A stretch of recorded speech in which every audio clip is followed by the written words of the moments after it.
The symphony of beginnings. Before time had a name, before matter had shape, there was only nothingness, an infinite void, cold and silent, untouched by thought, movement, or memory. Yet within that void, hidden like a seed in the heart of darkness, was the possibility of everything.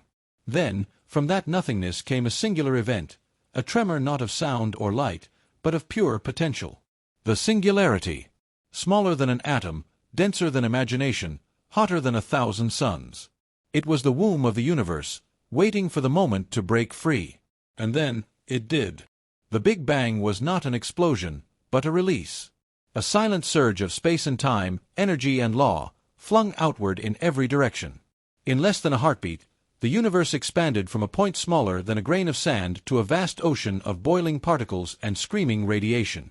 Light was born, not the gentle light of stars, but raw, primal energy tearing through the newborn universe. For thousands of years, there was chaos.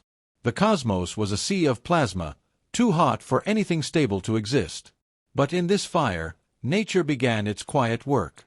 The laws of physics, gravity, electromagnetism, the strong and weak nuclear forces, took hold like invisible architects, sculpting chaos into structure.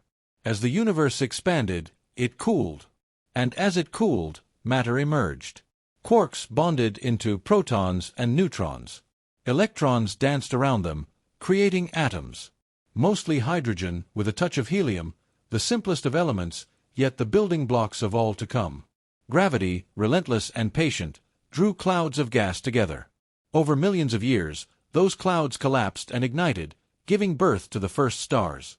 These first stars were giants, short-lived, violent, and magnificent. They burned bright and fast, fusing hydrogen into heavier elements, carbon, oxygen, nitrogen, iron. When their time came, they died in explosions so massive they shook the cosmos. Supernovae. In their death, they scattered their enriched ashes into the void.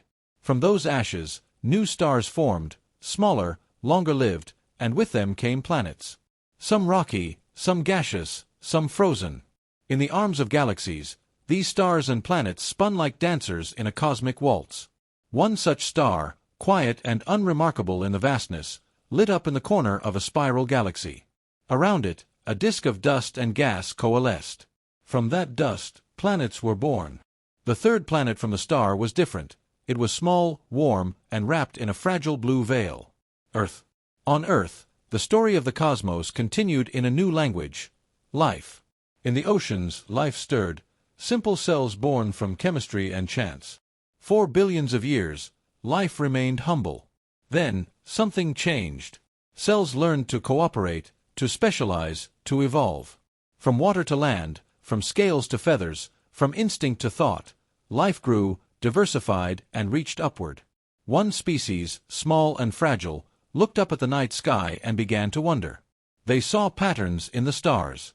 They told stories of gods, monsters, and heroes written in constellations. They invented time by watching the sun, charted calendars by following the moon. They believed the heavens were eternal, perfect, divine. But as they learned more, they realized a deeper truth. The stars themselves had a story. Through fire and silence, through birth and death, the universe had written a narrative far older and more complex than any myth.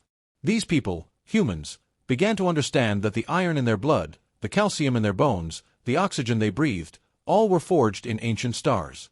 They were, in the truest sense, children of the cosmos. Scientists gave names to what they found: nebulae, black holes, quasars, pulsars. They peered into the sky with telescopes, into atoms with microscopes, into equations with pure thought. They discovered that the universe was not static, it was expanding, stretching space like fabric. They realized it had a beginning, and perhaps an end. Some spoke of the Big Crunch, where the universe collapses back into itself. Others believed in the heat death, where everything grows cold and dark. Some imagined a big bounce, an eternal cycle of creation and collapse. But beyond theories and equations, there remained something deeper.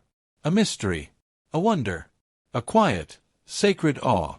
For even as humanity launched machines into the void, even as they stepped on the moon and dreamt of Mars, the biggest questions remained. Why does the universe exist? What came before the beginning? What lies beyond the edge? Some sought answers in science, others in faith, many in both. And perhaps that is fitting. For the cosmos is not just a collection of stars and galaxies. It is a story, written in light and gravity, in time and silence, in creation and destruction. It is a symphony with no conductor, a painting with no brush, a poem with no pen. Yet we are part of it. Every human, every tree, every rock, every whisper of wind is a note in that great symphony. Our thoughts, our dreams, our fears, all are echoes of the universe trying to understand itself. We, who once feared the thunder and bowed to the moon, now send messages into the stars.